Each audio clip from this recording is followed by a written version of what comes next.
South Sudan observed its third anniversary of our independence in a somewhat somber mood. More than 10,000 people have died, and at least 1 million have been displaced in the past 7 months of political instability in the East African nation. My colleague Paul Sisco has more. The celebrations in Juba marked 3 years of independence. But after 7 months of fighting, there is a constant fear of worsening turmoil. President Salva Kiir. The negotiations are stalled. They are stalled because the other side, the other party, have so many demands. United we stand, divided we fall. Therefore, let us put this war to an end before the war puts us to an end. On December 15th, the world's newest country turned on itself. Fighting broke out. President Salva Kiir accused his former vice president of trying to overthrow his government, a charge Riek Machar denies. So we did make compromises, and we will continue, for sake of peace, to continue making compromises so that peace can return to South Sudan. Despite on-again, off-again talks to end the fighting, South Sudan remains in the grip of violence, hunger, and disease.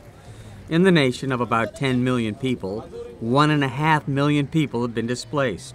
3.5 million people are already without enough to eat, and cholera is spreading rapidly and wildly. Save the Children's Dr. Simon Boire. It's affecting 9 of the 10 South Sudan states.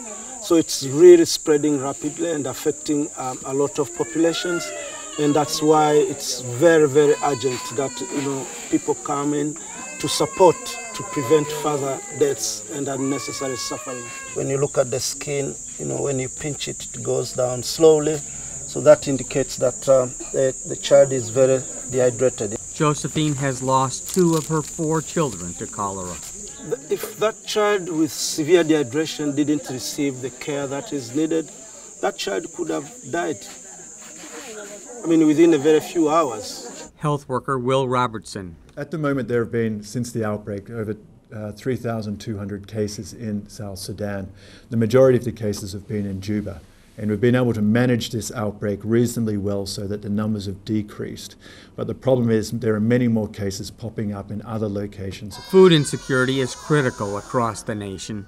About 1/3 of the children suffer from chronic malnutrition. We estimate at the moment that in 2014, largely caused by the internal strife, about 235,000 children will suffer from severe acute malnutrition, which is more than twice as high as last year. What we need to do is to make sure that we can get to these children. Continued fighting worsens the consequences of flooding, famine, and cholera.